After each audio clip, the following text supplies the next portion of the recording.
Hello friends, आज हम लोग बात करेंगे कि जो वीडियो का एग्जाम है उसमें सिर्फ अभी 10 दिन बाकी रह गए हैं।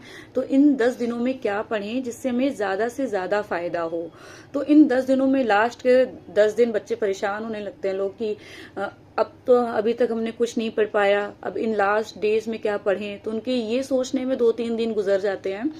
तो आज इसी पे हम लोग बात करेंगे कि ये जो 10 दिन बचे हैं इनका यूटिलाइज किस तरह से करें। तो सबसे पहले बात करते हैं रीजनिंग की। तो जो रीजनिंग है ये आपका स्कोरिंग सब्जेक्ट है कि अगर आपके जीएस और हिंदी में अगर मार्क्स कम हो रहे हैं, कम आ रहे हैं, तो रीजनिंग एक ऐसा सब्जेक्ट है जो बैलेंस कर सकता है। लेकिन इस टाइम जब 10 दिन बाकी हैं तो रीजनिंग के क्वेश्चन सॉल्व करना मुझे यूटिलाइज नहीं लगता। आप रीजनिंग के जो टॉपिक्स हैं कुछ इंपॉर्टेंट, उनके फॉर्मूले एकदम रट के जाइएगा। जैसे डाइस हो गया, आपका कैलेंडर हो गया, क्लॉक हो गया, और भी जो ऐसे टॉपिक्स हैं जो फॉर्मूला बेस्ड जो लगेंगे सवाल। बाकी जो रीजनिंग है वो एनालिटिकल रीजनिंग होती है, वो आपके दिमाग की सोच और जो माइंड का उस समय प्रेजेंटेशन होता है उससे सॉल्व हो जाते हैं क्वेश्चन। कुछ क्वेश्चंस जो बिना फॉर्मूला के सॉल्व ही नहीं होंगे, आप वो क्वेश्चंस या वो टॉपिक्स लिख लीजिए। आप सिर्फ 10 या 15 मिनट्स के वीडियो यूट्यूब पे देख लीजिए, बहुत मटेरियल पड़ा हुआ है यूट्यूब पे। तो वो टॉपिक्स आप यूट्यूब पे एक बार पढ़ लीजिए जिसमें फॉर्मूला की जरूरत हो। बाकी जो क्वेश्चंस खुद से हो जाते हैं उस पर आप टाइम वेस्ट मत करिए कि आप सेट पेपर लेके बैठ गए, 50 सवाल लगा रहे हैं दिन में, तो 50 सवाल लगाने में आपको 1 से 1.5 घंटा लगेगा। तो वो मैं कहती हूँ कि वो इस समय नहीं करना। अगर आपने पहले किया तो बहुत अच्छी बात है, आपकी अच्छी प्रैक्टिस हो गई होगी।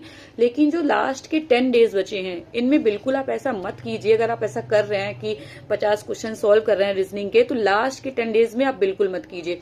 आप सिर्फ वही टॉपिक सर्च कर लीजिए यूट्यूब पे जिसमें फॉर्मूले लगते हो। वो फॉर्मूले वाला सवाल आपका रीजनिंग का एक भी गलत नहीं होना चाहिए। तो जैसे फॉर्मूले वाले कुछ टॉपिक्स हैं, जैसे डाइस हो गया, क्लॉक हो गया, कैलेंडर हो गया, काउंटिंग फिगर्स वाले में भी कुछ फॉर्मूले लग जाते हैं। खैर वो अगर आप नहीं भी पढ़ते हैं तो वहां पे आप कर ले जाएंगे। तो ये कुछ टॉपिक्स लिख लीजिए, ये आपका 1 से 2 घंटा लगेगा, एक दिन बैठ के खत्म कर दीजिए, मेन फॉर्मूला लिख लीजिए।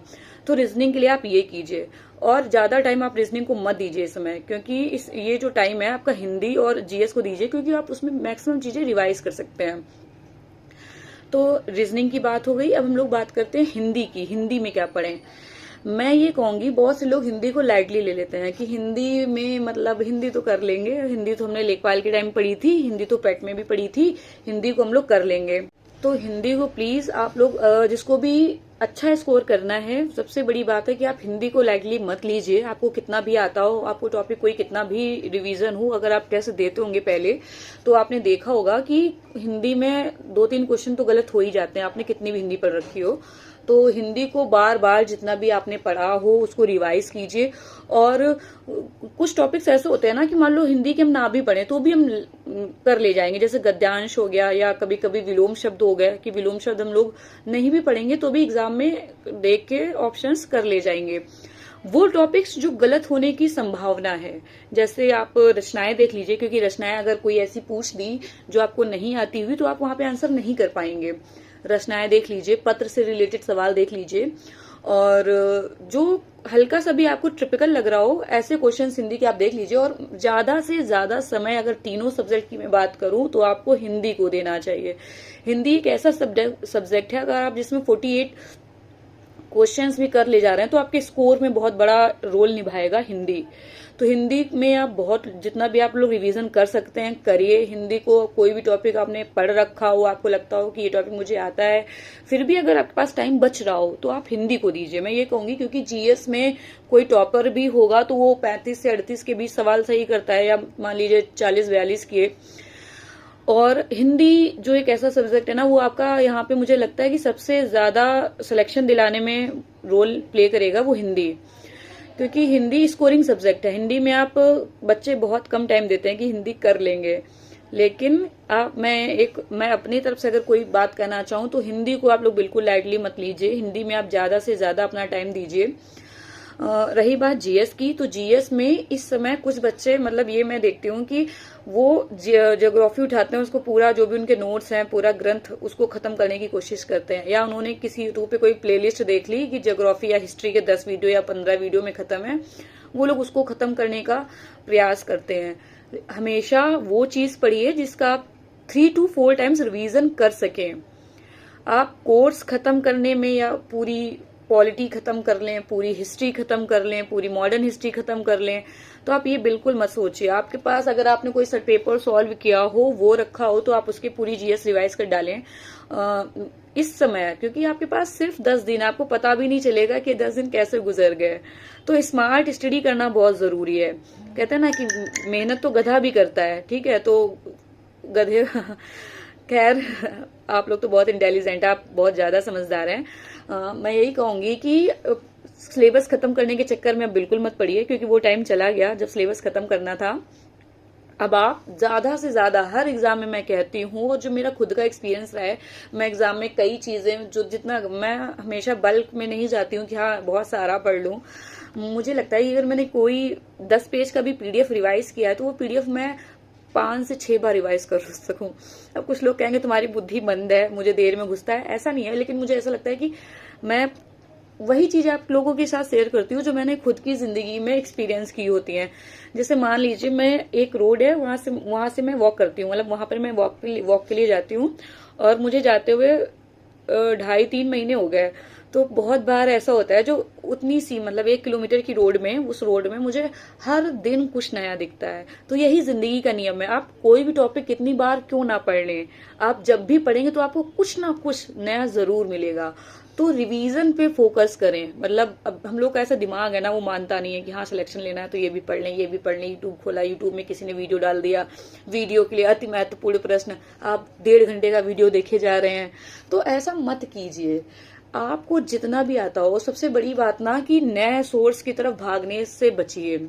आप पीटी दे के आए हैं, आप वीडियो 2018 का पेपर दे रहे हैं, यानी आप 2018 से पहले से तैयारी कर रहे हैं, सबसे बड़ी बात।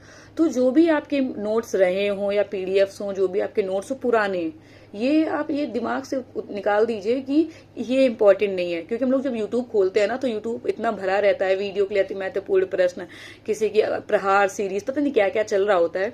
तो हम लोग को लगता है कि ये देख लें, ये बहुत इंपॉर्टेंट होगा। हमेशा अपने नोट्स पे बिलीव कीजिए। आपने जो कुछ भी पढ़ा हो 4-5 सालों में, 2018 का पेपर दिया था आपने तो 4-5 साल हो गए होंगे, तो अभी तक आपने जो भी पढ़ा हो जीएस में, आप वो भले आपको मिले ना, ढूंढिए, वो चीजें उठाइए और इन 10 दिनों में सिर्फ वो नोट्स रिवाइज कीजिए। आपको नया सिर्फ और सिर्फ करंट अफेयर्स पढ़ना है। और यूपी का अगर आप करंट अफेयर्स देखना चाहते हो तो सिर्फ एक वीडियो देख सकते हैं, क्योंकि यूपी का करंट अफेयर्स बहुत कम आता है। मुश्किल से 1-2 सवाल आते हैं, वो चाहे आप लेखपाल का पेपर देख लीजिए या यूपी के कोई भी एग्जाम का पेपर हो तो आप वो देख सकते हैं। तो नए में आपको सिर्फ और सिर्फ करंट अफेयर्स पढ़ना है जीएस में, बाकी कुछ भी नया मत जाइए। मतलब आईपीएल भी आपका करंट अफेयर्स में आ जाएगा, G20 भी जो भी इंडिया में हुआ है वो इम्पोर्टेंट है, वो आपका आ जाएगा करंट अफेयर्स में। तो आपको जीएस में क्या करना है, आपको इन 10 दिन सिर्फ रिवीजन। और रिवीजन किसका, यूट्यूब पे खोल के रिवीजन नहीं होता है। यूट्यूब पे 1.5 घंटे में आपने वीडियो देखा, उस वक्त लगता है कि हमको ये सारी चीजें आ गई, लेकिन होता ये है, आप लोग ने भी एक्सपीरियंस किया होगा कि जब हम पेपर देते हैं तो हम लोग को ये लगता है कि क्वेश्चन पढ़ा हुआ है, लेकिन इसका आंसर नहीं याद आ रहा होता है। तो उसमें कमी यही रह जाती है, क्योंकि हम लोग वो वीडियो एक बार देखा, फिर वो दोबारा वीडियो पे नहीं जा पाते हैं। तो इन सब चीजों से बचिए, खासकर यूट्यूब वाली पढ़ाई। मतलब जो कुछ लोग कर रहे हो तो सॉरी, आप लोग कंटिन्यू करिए, मैं आपको नहीं बोल रही हूँ। जो मेरा एक्सपीरियंस रहा है, मुझे कभी भी यूट्यूब की पढ़ाई उतनी ज्यादा यूटिलाइज लगी नहीं। मैं सिर्फ करंट अफेयर्स के लिए यूट्यूब यूज करती हूँ। बाकी जो भी आपके नोट्स हों, बार बार मैं ये चीज कह रही हूँ, और जो भी इस चीज को आप लोग फॉलो करके देख लीजिएगा, क्योंकि इतिहास नहीं बदलेगा, ज्योग्राफी नहीं बदलेगी, पॉलिटी नहीं बदलेगी। वो आज हो, आज के 5 साल बाद कोई तैयारी करेगा तो उसके लिए भी।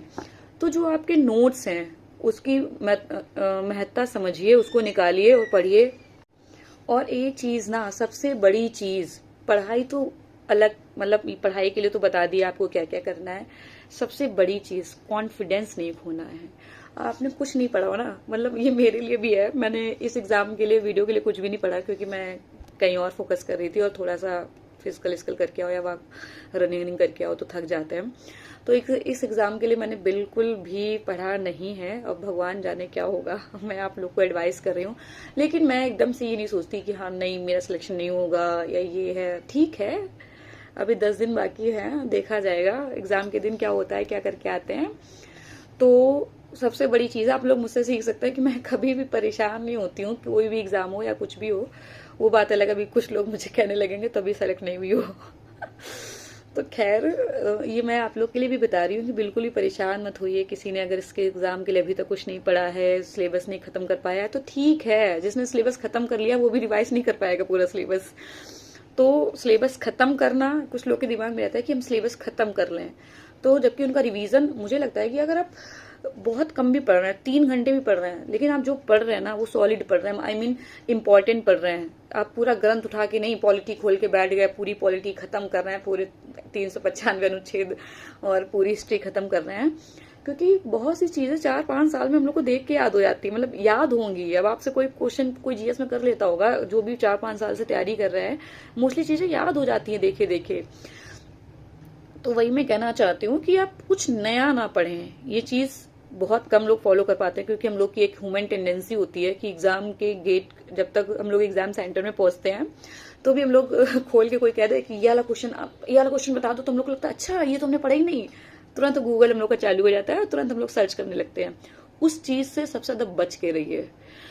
ये चीज बहुत नुकसान कर जाती है कि हम लोग, किसी ने हमसे क्वेश्चन पूछा, हमें नहीं आया उसका जवाब, तो हमारे दिमाग में आ जाता है हमने तो कोई पढ़ाई नहीं की और हमें इसका आंसर नहीं आ रहा। कुछ नहीं है। सबसे पहली बात, कोई आपसे पूछ रहा हो तो उससे मना कर दीजिए, नहीं मुझसे मत पूछिए, अब एग्जाम में जो होगा वो देखा जाएगा। कॉन्फिडेंस मत लूज कीजिए। सबसे बड़ी चीज आपके सिलेक्शन में मुझे लगता है होती है, वो होती है कॉन्फिडेंस, खुद पर विश्वास। अगर आप 3-4 साल से तैयारी कर रहे हैं और अभी बीच में नहीं भी पढ़ पाए हैं, तो आप अपना इतना ज्यादा, मुझे इतना इसका सिलेबस अलग लगा नहीं, आप करंट अफेयर्स उठाइए 2-3 दिन, करंट अफेयर्स जनवरी से 10 जून तक की निपटा दीजिए। और जो भी थोड़े रीजनिंग के कुछ टॉपिक्स जो लग रहे हो कि हाँ एक बार सिर्फ फॉर्मूले देख लीजिए। इतना रीजनिंग का भी इतना ज्यादा प्रेशर लेके मत जाइए कि रीजनिंग तो मैंने कुछ भी नहीं टच की है। इस समय जो 10 दिन बचे हैं, आपको 70% ध्यान आपको हिंदी पे देना है, 60%, और 60% ध्यान आपको हिंदी पे देना है और 40% ध्यान आपको जीएस पे देना है।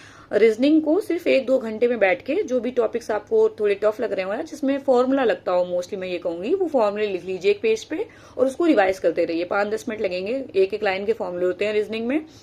और जिसको भी रीजनिंग के कुछ टॉपिक्स के फॉर्मूले चाहिए या करंट अफेयर्स चाहिए, तो मैं अपने चैनल का लिंक यहाँ पे शेयर कर दूंगी, आप वहां पे मुझे मैसेज कर दीजिएगा, मैं आपको शेयर कर दूंगी। बाकी परेशान नहीं होना है, ये हमारा पहला एग्जाम नहीं है, 2018 में इसको दिया था और अब इसको देने जा रहे हैं।